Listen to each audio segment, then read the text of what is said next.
Okay, good morning, everybody. Welcome back. Nice to see you guys. Just getting started here at it's about 8:53 a.m. Waiting for 9 a.m. so we can get our lecture hour going. Welcome, everybody. As you arrive to the meeting, to the live stream, got some good notes today for everyone on the last few things about Descartes, and then we're going to move on to study time a little bit, which is a pretty interesting, fun topic. Getting into the theory of relativity and the work of Einstein. So that's the goal today. But we still have a few minutes to just chill until it's 9 o'clock. Be right back. I'm gonna grab my glasses for this.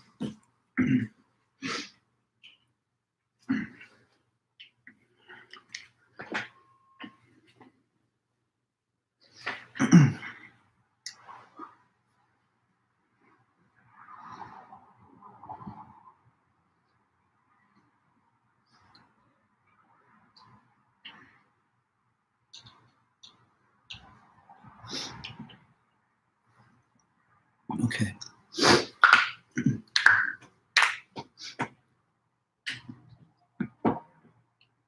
Good morning to you. Ready to get it going. It's an important meeting because the ideas of Albert Einstein, they're a little tricky to just go over without a little bit of assistance. So this is a good lecture to help out with that comprehension.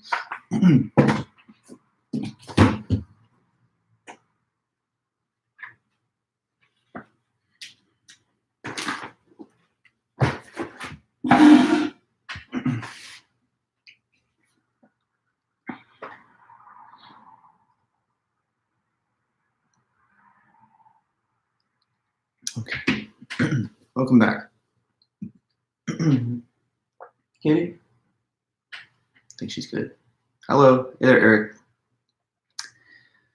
Good. Get it started early. Hope you guys have your... Hey, Bella. Nice to see you there. Good morning, everybody. So hope all your other classes are going well. Not sure how each different professor's navigating the new situation with online lessons and everything, but I feel like we're doing pretty well with it. I can't speak for anyone else, but for at least me, I think it's going pretty decently well. Hopefully you guys feel the same way, and we're just doing the best we can. Hey, Emily, nice to see you this morning. Oh, there's Kitty. Hi, Kitty. Kitty, want to come up here? Kitty.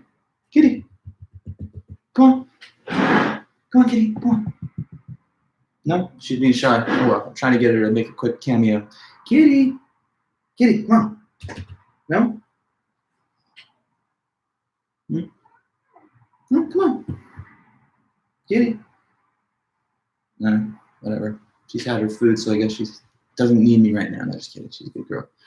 Kitty. All right. Well, she's like running all around down here on the floor. You guys can't see that right now, but good, Kitty. Hey, Elon. Good morning. What's that?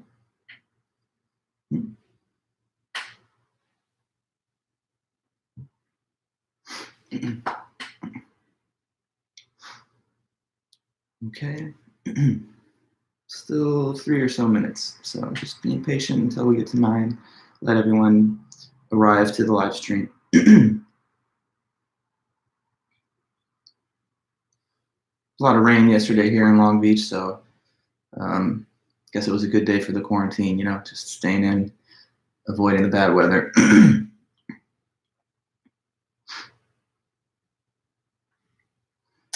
Cool, yes. So we're going to jump back into the Descartes first to get things started today. I'll ask some questions once it gets to 9 a.m., like what part of the notes were we at? I believe that we had discussed as far as, the method of doubt, the idea that all things perceived by the 5 senses could be subject to doubt since there's the possibility of realistic dreams or some other type of wholesale skeptical scenario like a hallucination, hologram, computer simulation, whatever. But I'm not sure how much further beyond that we got, so we'll find out and we'll go back over those notes, finish up everything that's important in meditation 1 and 2. And then we'll start talking about Einstein's theory of relativity and some of his work.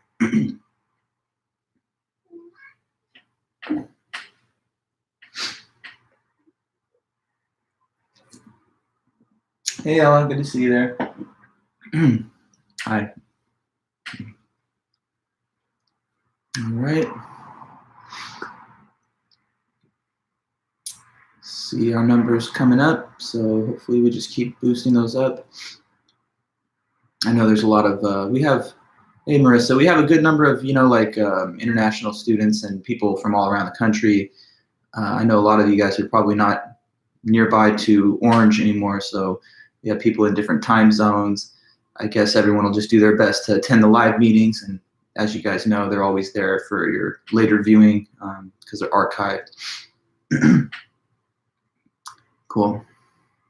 All right, we're almost there. Just gonna give another minute and then we'll dive in.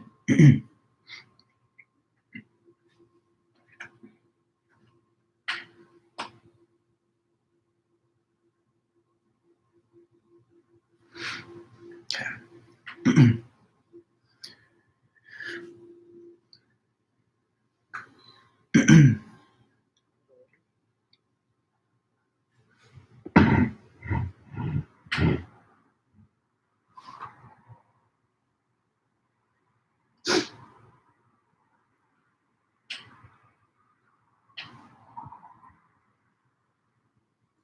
Okay, well, don't want to be too much a stickler on time. We got only a few seconds, so let's go ahead and get things going.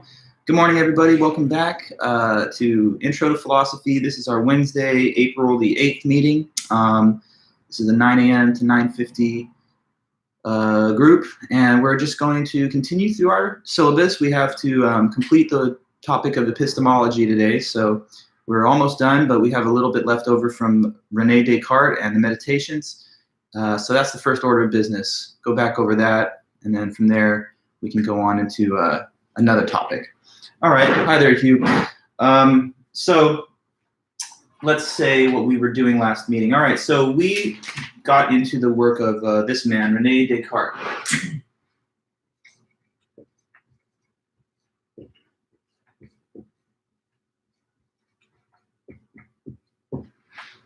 Okay, so Descartes, and he has, this is his lifespan, 1596 to 1650. He wrote a book in 1641. It's called The Meditations. It's got 6 chapters, and each chapter is called a different meditation in a numbered series. So it's meditation 1, 2, 3, 4, 5, and 6.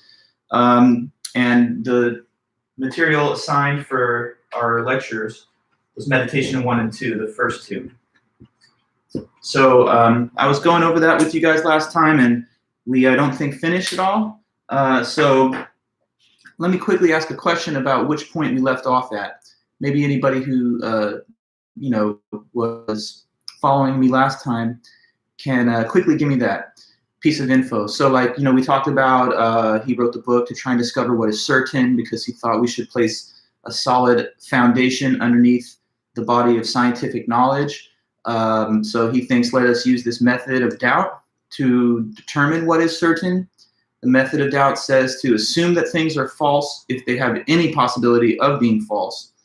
And so, Marissa, you're telling me that we had just reached the point of saying that all beliefs that are based on sense perception can be doubted. Right.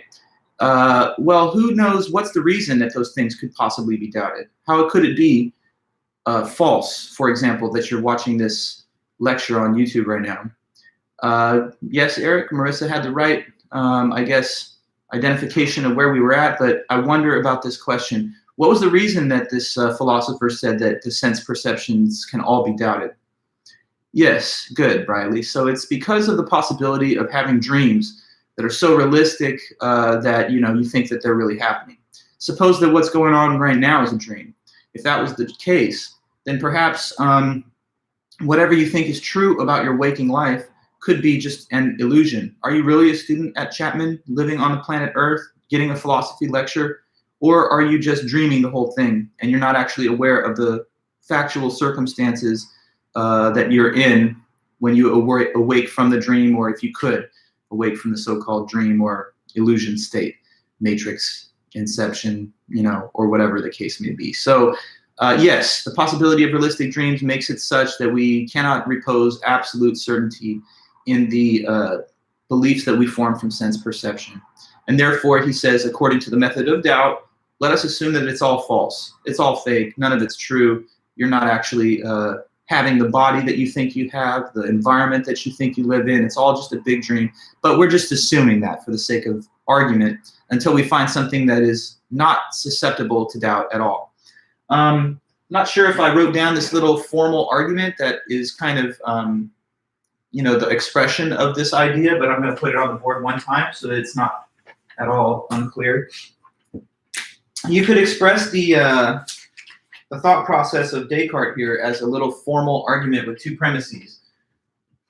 So the first premise would just say that, maybe I need to make sure that I have enough room. So the first premise will say, to know anything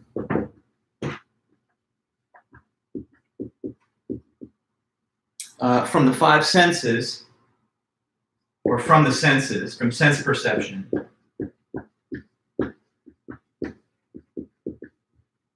I must know that I'm not dreaming.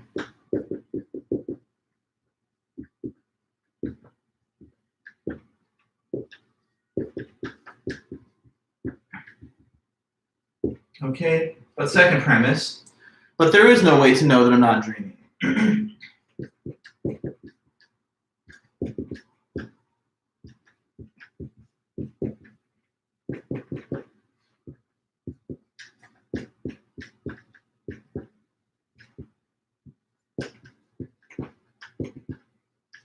So the conclusion is that, therefore, I don't know anything from sense perception.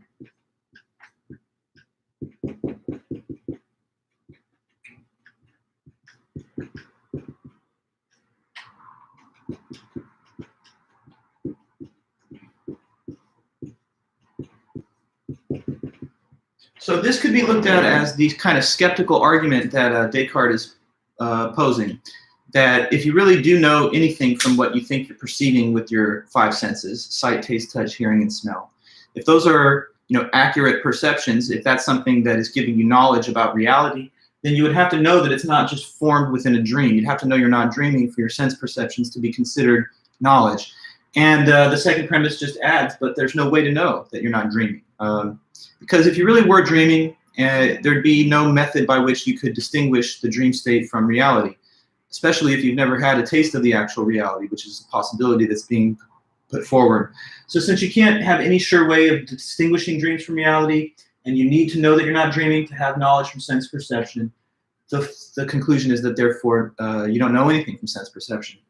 Now, subsequent to that part of Meditation 1, Descartes adds a second possibility. He starts to ask this new question.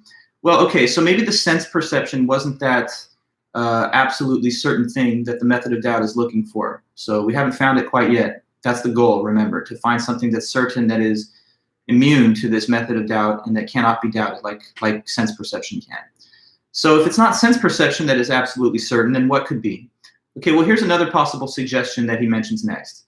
So you might have thought this. Perhaps it is the necessary truths that cannot be false and that they cannot be doubted.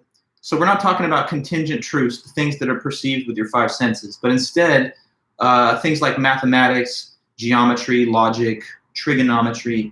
The idea being that even if everything you're experiencing right now is a dream, okay, suppose that was the case, that it's all a dream, still you could argue that 3 plus 3 would be what? Or 2 plus 2 would be 4, 3 plus 3 would be 6. There would still be how many sides on a triangle? 3. There would still be how many sides on a square? 4. So you might argue that even if the whole world was just a big illusion, that you'd still have absolutely certain knowledge when it comes to things that don't depend on time and space, things that just depend on formal definitions of like numeral and the function of addition or whatever. So do you understand that that's a second possible source of certainty, not the beliefs that are coming from the five senses, but instead the beliefs that we know from mathematical intuition and stuff like that. those were claimed by Taylor in a previous meeting to be things that are necessary truths that cannot possibly be false. So you might argue that my sense perceptions are subject to doubt because they could be illusions. But the belief in a true mathematical or geometric statement is something that cannot be false, because even if everything is an illusion, 2 plus 2 still amounts to 4. You know what I'm saying? So is this the source of certainty that is more secure than the 5 senses? He suggests that as a possibility, but he quickly takes it away and snatches it away from us. So he's kind of like teasing you, maybe it's math and stuff that's more certain than the 5 senses. But as much as that may seem reasonable, he gives us some argument as to why that's not certain either. So let me read to you a little bit from him, and he put it this way. He says, suppose then that I'm dreaming, and that all these particulars, that my eyes are open, that I'm moving my head, stretching out my hands, are not true. Perhaps indeed I don't even have such hands or a body at all. Nonetheless, it must surely be admitted that the visions which come in sleep are like paintings, which must have been fashioned in the likeness of things that are real. Okay, so he continues down and says, so a reasonable conclusion from this might be that physics, astronomy, medicine, and all other disciplines which depend on the study of composite things are doubtful, while arithmetic, geometry, and other subjects of this kind, which deal only with the simplest and most general things, regardless of whether they really exist in nature or not, contain something certain and indubitable. Because whether I am awake or asleep, 2 and 3 added together are 5, and a square has no more than 4 sides. It would seem impossible that such transparent truths should incur any suspicion of being false. Okay, so the way Descartes sometimes writes, it's like he will serve as his own critic. So he'll put an idea out there, and then in the next breath, in the next paragraph or sentence, he'll say, but here are reasons to doubt that idea that I just mentioned. So it's kind of dialectical a little bit. He writes in a kind of point-counterpoint way. So he just said right now, maybe it's math, geometry, and stuff like that that can't be doubted, because that does not depend on whether the world and the perceptions of the 5 senses are correct. But then he next says this, but hold on, not so fast. There's still some room for doubt even there. So what would be the possibility for doubting stuff like math and geometry and all of that? Here's the idea. So he lives, of course, in Western Europe during the early modern era, and everyone believes in God, and Descartes does too. So here's what he says. He says, well, if God, of course, exists, he's all-powerful. God is almighty. And so if God wanted to do it, then with his omnipotent, unlimited, infinite power, he could make it so that whenever you think you're getting an elementary truth in mathematics, that you're still getting it wrong. So maybe God could make it so that this is happening. When you add 2 and 2 and you think, well, that's definitively the amount 4, maybe God makes it so that that seems so utterly obvious to you, but it's not actually correct.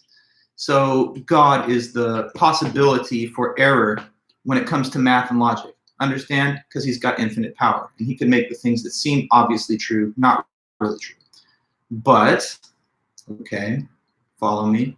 He says that's something God could do because he's got all the power.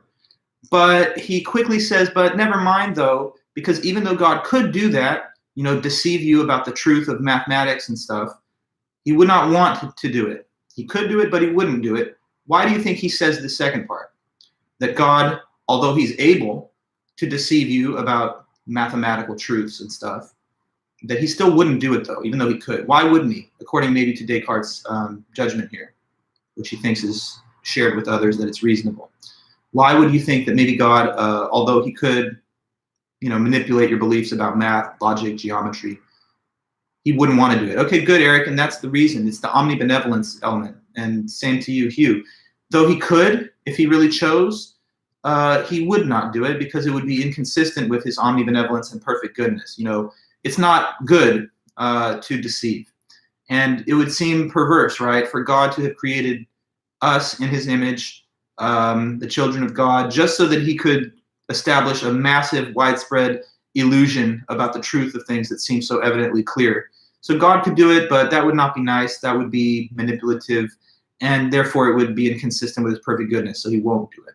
But okay, he says, never mind that, the God idea, but it could be that there is some other being that is not God and therefore not perfectly good, but is still capable of having total control over the things that we think are true and that what we perceive. So he says, maybe perhaps there could be something along the lines of like an evil demon that is not perfectly good, but has complete mastery over you and your consciousness.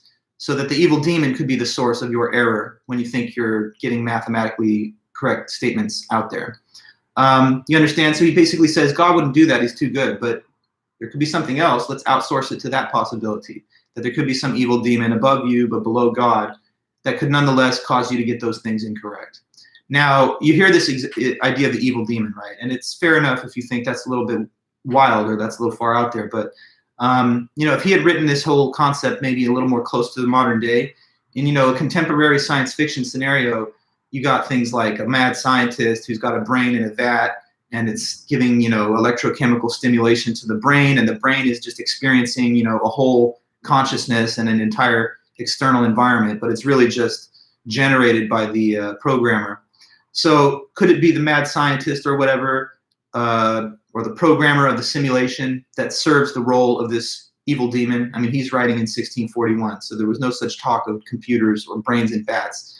But, using the conceptual resources available to him, he said there could be some being capable of exerting control over you while you perceive things and while you make mathematical judgments. And let us say maybe that's the source of this possible view about those. Okay, so let me read his words about it, and then you'll see the exact same idea put in his language. He says, so first he talks about the idea that maybe God could be the one causing you to get math wrong and stuff.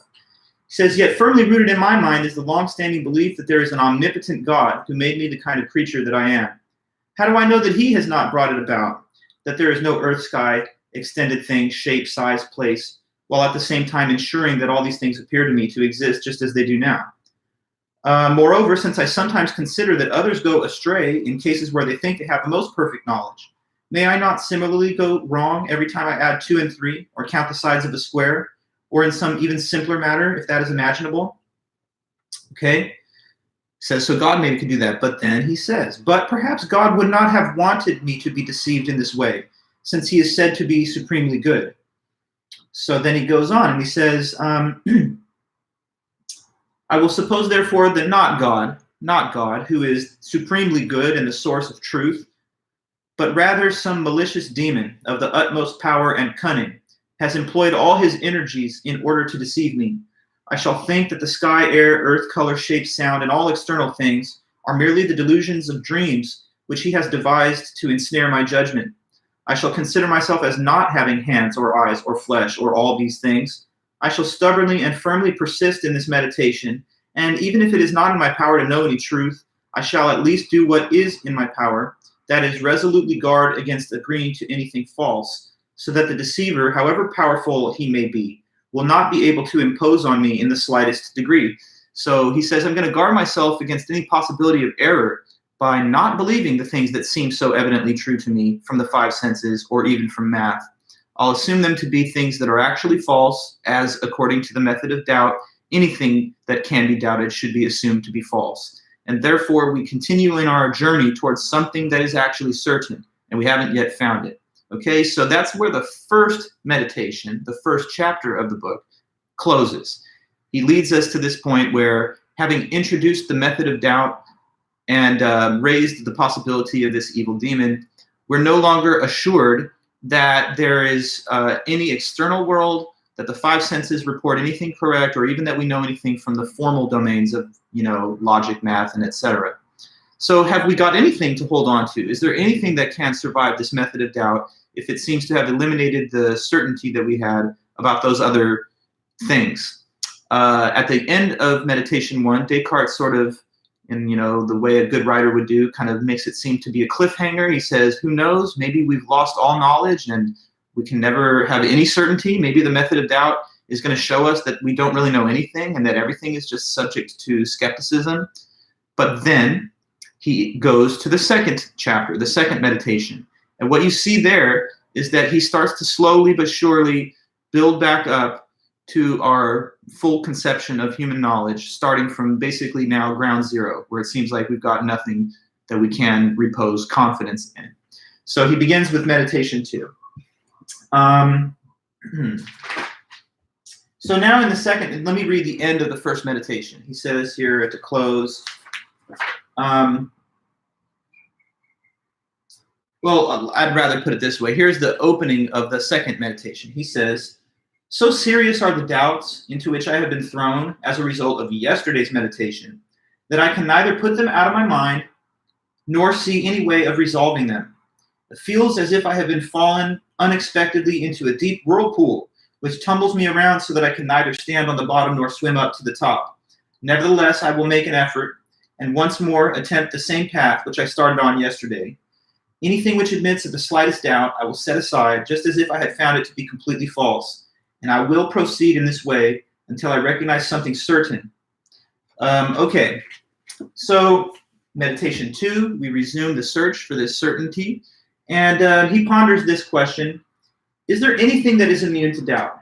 Because now we're saying that even your body's existence can be doubted, and everything you perceive can be doubted. Does that mean that possibly even, well, let's see if you can make a guess. He says there's actually one thing that survives this method of doubt. One unique idea that cannot be doubted. What do you think that could be? What could it be? The one and only thing that you say, according to Descartes, and just logical common sense, this is something that cannot be doubted. Anybody have a guess? Let's see what it could possibly be. Anybody who's ever, if you've read the text, of course, you have an idea. Even if you just have some very vague acquaintance with some powerful, famous statements of Descartes, you might have an idea. Okay, Marissa, good. You're putting it on the table. I think, therefore I am. But can we be more specific? And Eric, I see you there saying it is our thoughts. Yes, the thoughts you have exist, but there's a little something else that has to do with the existence of the thoughts that poses a fact that we all can say is true. Well, Marissa, you're definitely right there on the edge of saying it clearly. What is this thing that cannot be doubted? What is the one and only thing that you cannot doubt? That what thing exists? You cannot doubt, let's see, just one more maybe way of wording it or putting it, and then I can move on and give you a better breakdown. What could it be? It's very much like this idea that you're saying, I think, therefore I am, but I just was hoping maybe you could, in a less cryptic mode, say what it is that's not doubtful. Yes, that you exist. Okay, good.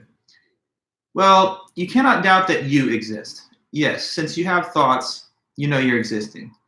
All right, so let me put it as a question. Is it possible to doubt your existence? Can you doubt you yourself, the first person? Can you doubt your own existence? And I hope that you can see clearly that the answer to this is no. You cannot doubt your own existence.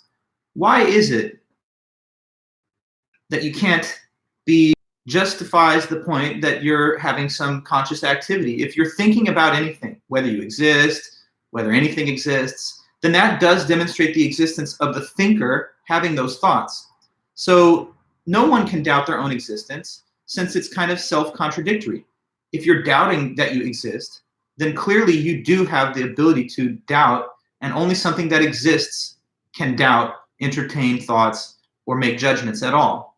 So that's the famous phrase of Descartes, and that's the basis of it, which is, I think, therefore I am. I think, therefore I am is a quotable quote from René Descartes that many people have heard, even if they never did study philosophy. And so now maybe you understand, perhaps for the first time, what that meant. It means that of all the things, there's one thing that is uniquely certain to you, and it is the fact of your existence. Because as long as you're doubting or conceiving of anything, then clearly you exist as the thinker having the doubt. That is the phrase, I think, therefore I am.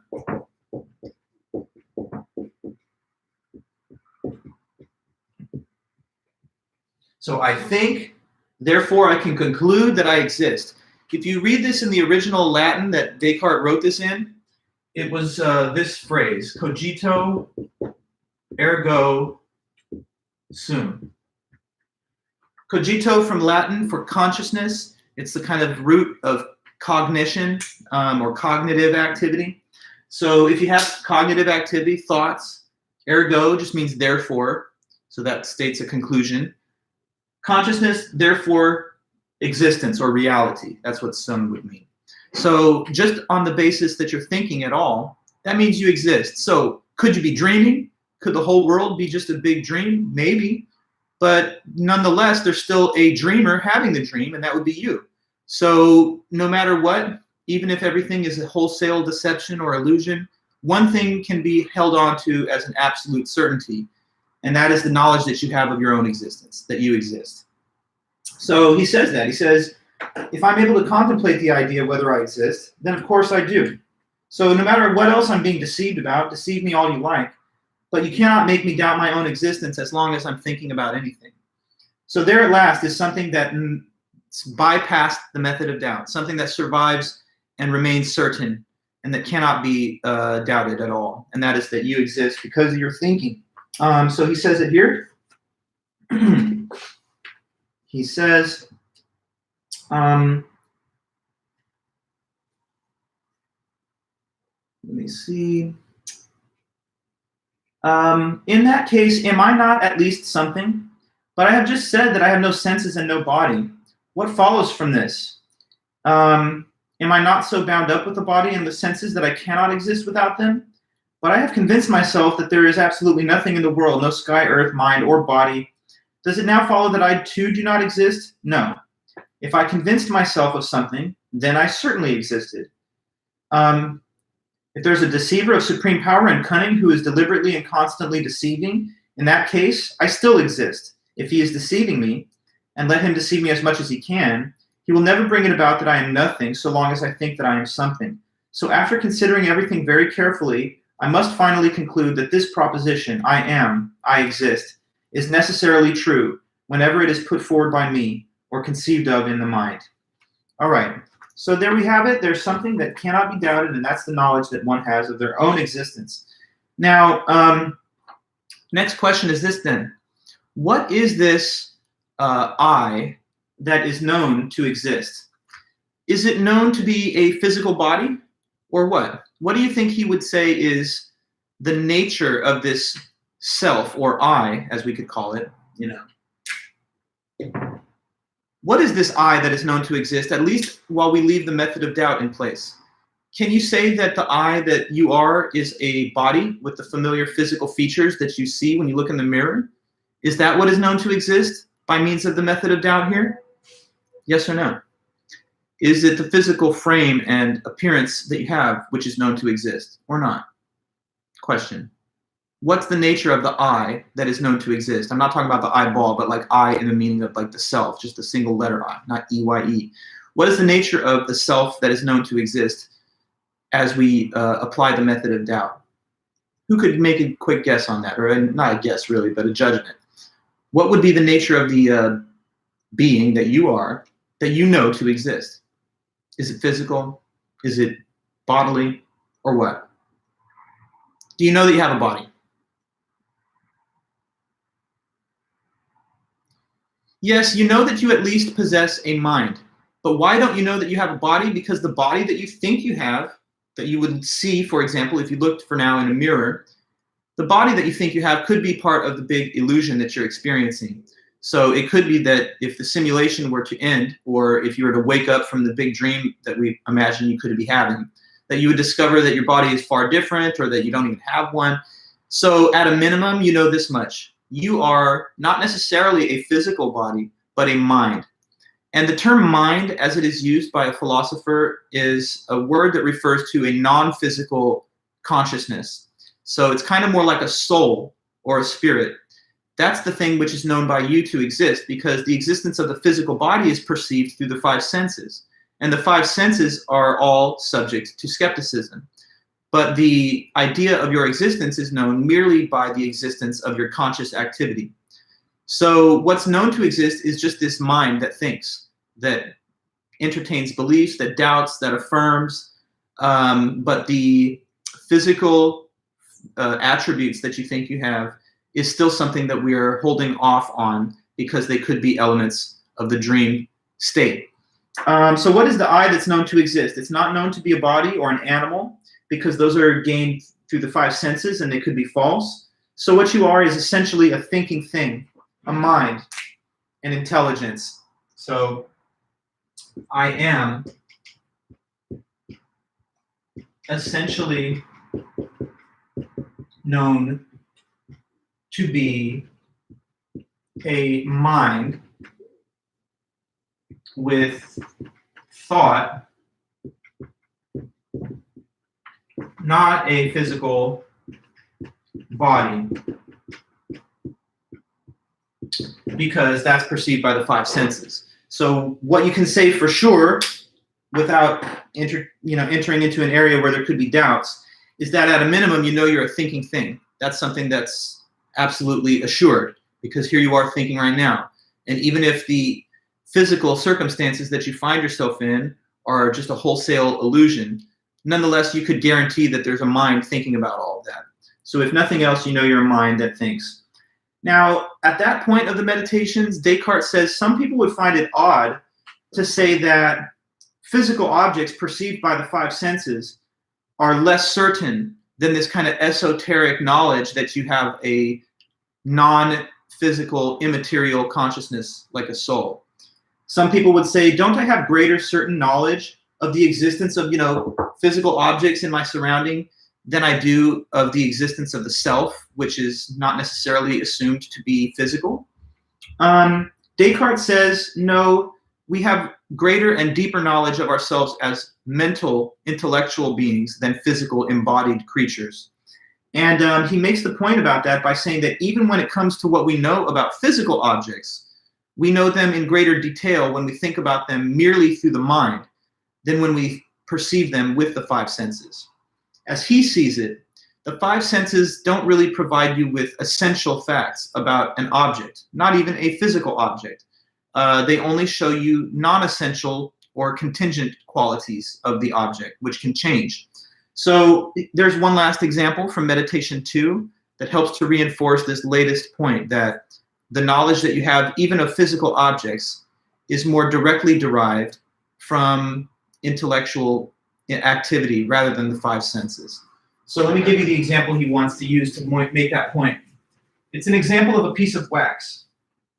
Okay, so here's the example, call it the wax. Now he says, imagine that there is this piece of wax. I try to draw it.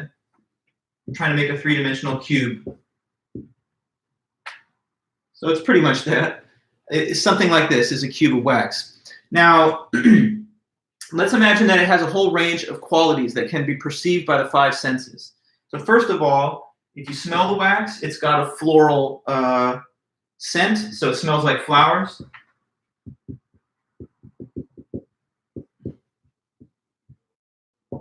Okay. Then if you, let's say, look at it, let's say its visual appearance is that it looks blue.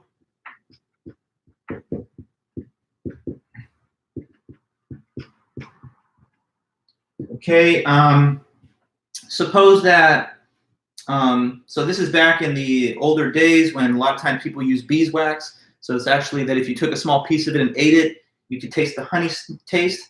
So it does have that gustatory quality, tastes like honey.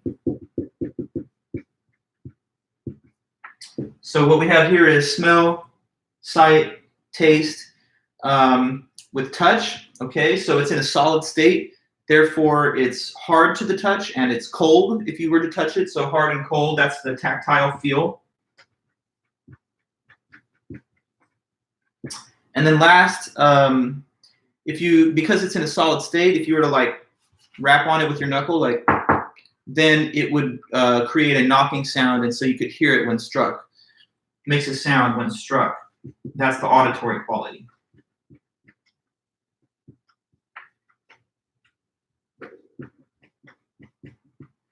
Okay, so what you see there are the 5 different ways that it appears to your 5 senses.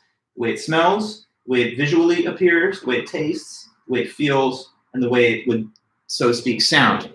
Now, that's the piece of wax in its current state, let's say, at a current point in time. Call the time t1. But suppose that at some later time, t2, the subscript is 2, so that, shows you that it's later. Suppose that in the interim between time 1 and 2, the wax was exposed to some high heat, like a flame. So like here's the flame. And then after that, the wax has changed a lot, okay? Because it was exposed to this heat, now at that later time, it's not a cube of wax, it's just like a goopy puddle of melted wax. Now, at the second time, look at these qualities that it had at the first initial time. Does it have any of them anymore? And the point to take away is simply no. Now, because it's been exposed to this flame, it's lost that sweet smell and it smells more like a burnt, charred wax. Now, because it's been exposed to this high flame, it's lost its bluish color and it's turned into like a brackish, brownish color.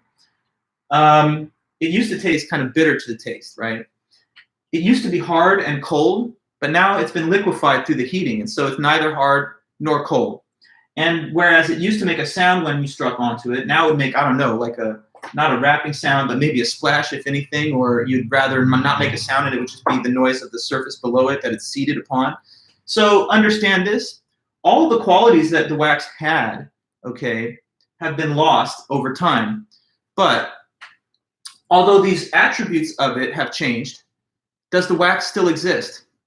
And the answer to that is yes, the wax does still exist, but notice that it is transformed completely in terms of all of its perceptual attributes. So the qualities that could be perceived in the wax with the 5 senses, they've changed.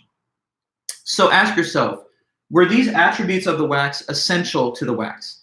Was it necessary to the existence of the wax that it was in a state of being solid, blue, smelling like flowers, and so on? Were those necessary attributes of the wax, or were they non-essential?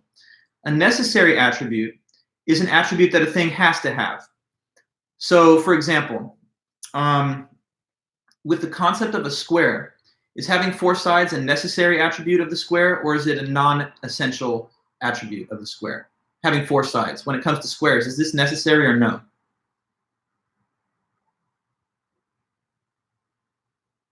Let's see. Easy question, I think.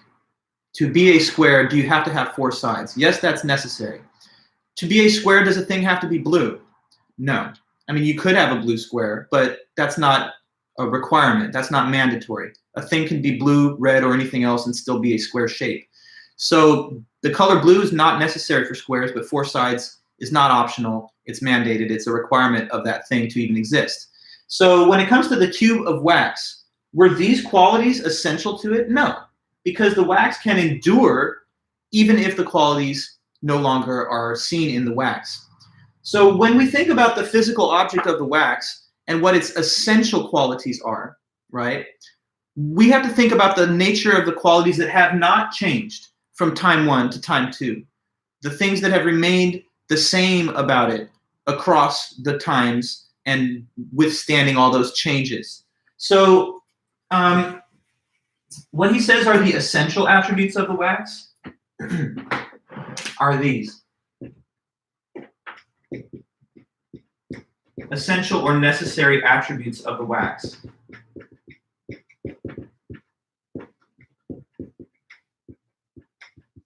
He gives us 3. First of all, that it is extended. And that just means takes up some volume of space. Occupies a space is the definition of the philosophical term extended. Occupies space.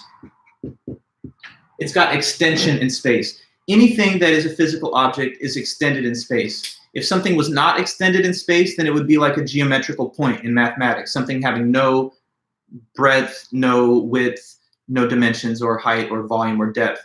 But like this marker in my hand, it's extended in space. It's occupying the space outlined by the physical contours of the object. And because of that, it occludes other objects from occupying the same space. Same as me and you. I'm a body sitting in a chair, and therefore I'm extended throughout the realm of space that covers that physical area. So the wax was extended at time 1 into this cube shape. At time 2, it's changed its contours, right? It's no longer in that solid cube shape, but it's still extended in space. It's just scattered in a different range.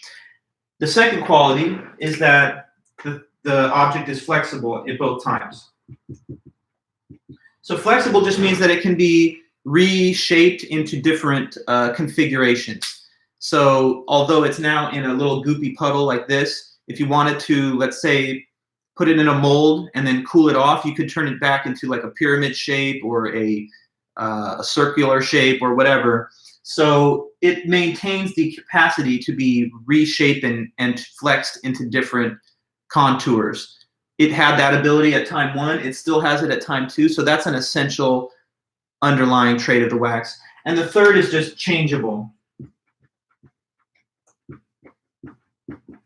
which means that it's capable of undergoing changes of its non-essential attributes. It obviously had the ability to be changed at time 1, and it still has the ability to be changed further from time 2 or at any other future time. So he says this: when you think about the wax, and you think about it in its deepest essential way, a physical object like a wax piece, what you would see is not that it's blue or that it, and those 3 qualities written on the board there, those are what he says are essential to all physical bodies. But notice he believes that these qualities are more directly apprehended by the mind than the physical 5 senses. Because the 5 senses don't see the concept of it being flexible and changeable. That requires judgment across different time points. And the 5 senses only perceive the object at a single point in time at a given moment. So your 5 senses will take in the non-essential attributes of the wax, but the mind and the intellect can comprehend the innate essential attributes of the wax. So this all comes back to Descartes' larger idea that what you most essentially are, what your most essential attribute is to be a thinking thing with a mind, not necessarily to be an embodied being with a physical frame. And even though you have a body, as we will discuss later in the class when we come back to Descartes, even though you have a body, he says you have also got a soul, like a mind or a spirit. And the mind mental aspect is the more enduring and essential aspect of you. So this is why he thinks the first thing you're going to learn about yourself is your existence as an immaterial mind, because it can be understood through mental activity. And everything else you learn about yourself or about the world is discovered through the 5 senses, which we do rely on, but which are not revealing of the deepest essential attributes of things, and which are also subject to doubt. So think about yourself in terms of being a pure mind, an intellectual being, rather than an embodied creature. Notice that you're the same person that you were when you were a very small child, like 5 years old. But your physical features, your size, shape, and etc. have changed a lot. But what hasn't changed is the inner existence of the thinker that is undergoing the physical changes to the body. And sometimes people think Descartes is really out there because he poses the possibility that you could exist even if you had no body at all. I know, and I can kind of sense when I teach that material, that a lot of students getting their first taste of Descartes' work find it odd, like, of course there's no way I could exist without this body that I have. How could I exist if I was just a mind? But I always find that to be an interesting reaction, because if you study the fact of how many people believe in the afterlife, that's the vast majority. People profess to believe in the afterlife and God and their soul. But if you believe in that, then you're saying the same thing, essentially, that Descartes is suggesting is possible, that you could exist completely in a disembodied state. If, say, for example, your body is destroyed, that your consciousness could endure further. And of course, the body is destroyed, as we all know, ashes to ashes and dust to dust. So if Descartes is saying something that's crazy and outrageous, the idea that a mind could exist with no body, then you really have to take seriously that if you think that is implausible, then how could you possibly believe in the survival of the soul into the afterlife if there's no way to exist without the body that you currently have? So, I wanted to finish up our Descartes work, and now I guess we've done it. So that means that we can start to turn the page to our next topic. And you may think, well, have we spent too much time on Descartes? Because the syllabus would indicate that we should have finished with him a couple meetings ago. But it's all by design, because next week on the 15th and 17th, those were 2 lectures that were designated to watch a film in class. going to be kind of like a little fun film, break in the schedule. But we're obviously not going to be face-to-face meeting to watch it. So I'm going to be able to occupy some of those class periods with the information that I otherwise would have lectured on now. So whatever gets pushed back into the next couple meetings, it's all good, and we'll be fine and well on schedule by the end of next Friday. So I could just launch right in to the Einstein lecture right now, but with limitations of time, 7 minutes or so, I don't want to have it broken up and so disconnected and discontinuous that you learn 5 minutes of it and then return to it at the beginning next time. So I would say that this is a probably sufficient lesson for this morning, finishing the second meditation of Descartes. But let me remind everybody watching, okay, that if you've not yet, most people have asked for their grade and comments from the midterm. Some of you haven't. If you have not, do let me know. And like I've said before, I'll get you a response within 24 hours that gives you your grade and gives you some scanned images of the test form with my comments written, so that you can have some feedback before the next assignment, which is still a ways out, but it's always good to get that in your records. So anyway, yeah, let me know if anyone ever wants those. I'm checking my emails every day, and I'll continue to do that. But we've now wrapped up the whole topic of epistemology. So it's all about knowledge. The past few lectures have been, the ancient Greeks said it was justified true belief. Gettier said not quite. There are examples which show that you could have justified true belief and still not have knowledge. And then Descartes, going back to the early modern period, said, how can we discover what is certain? We need to do that if we're going to have a basis for science. So let's use the method of doubt to get to the certainty. Assume something's false. If there's any way to doubt it, well, sense perception could be false, because who knows if you're dreaming. Even math could be false, because maybe there's like a malevolent demon manipulating you about that. But one thing that can't be doubted is that you exist since you're thinking. And when we say you know you exist, we're just saying you know you have a mind. Last question, I guess I didn't cover this, and I wanted to make a mention of it. Who is known to exist according to the method of doubt? One more time. Who is it that the method of doubt says you can't doubt that this individual exists? Who is known to exist? The method of doubt can't cause this to be doubted. It's just who? It's just you, the first person. But for example, do you know that I exist according to the method of doubt? The person who seems to be speaking to you right now, do you know that I exist? If we're going to, play along with the method of doubt, would that be something that you can say is certain? The existence of others, like me, for example, or anybody else? What about other people? Are they known to exist? No, they're not. Why not? Because whose consciousness do you have first-person access to? Only your own. So it's left open as a possibility, at least in the initial part of the meditations, that maybe there's only one existing thinker, and it's just you. And therefore, everything you perceive is just a big projection from your own consciousness. Like if you've ever had dreams, right, and you're interacting with people in the dreams, those aren't really people. Those are just elements of your own imagination or consciousness. So is it a possibility that the entire world and all the other people don't exist and you're the only one? Maybe. Some people call that solipsism. If you actually believe that you are the only individual that exists, that's called solipsism. No one really thinks that. But it's hard to rule it out, I guess, because you can't get on the other side of reality to see what your perception is and whether it corresponds to what's really happening, I guess. Of course, it'd be very dangerous if a person thought that they were the only existing consciousness, because then they would feel like they could act with impunity, since there would be no external effect. But this is only a possibility that's raised in the course of the meditations. By the time the meditations is over, as I think I said before, Descartes does return back to everyday common sense. He just is taking his time with it, and he takes a while before he circles back to the everyday idea that yes, there are other minds, yes, the external world is real, and our perception of it is basically correct. But that's a lesson that we'll save for another time, because we will come back to Descartes in a few weeks, so keep that in mind. And I just wanted to make the quick mention that the method of doubt only establishes with certainty the existence of you, since you can verify your existence by the fact of your thinking. But with regard to anyone else's consciousness, you only perceive it as a third-person spectator. So you're not quite sure, because you can't perceive from the inside out that they have a first-person consciousness. But I would tell you this. I know for a fact that I do have consciousness, because I'm definitely giving you this lecture. So I've always said before that if solipsism is true, then I'm the only person that exists. But I guess you can't take my word for it, right?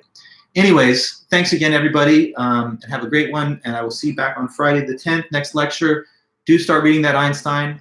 If you have not yet looked at it, it's not too long, and we'll definitely review it on the Friday meeting. Okay? Well, take care. See you guys then.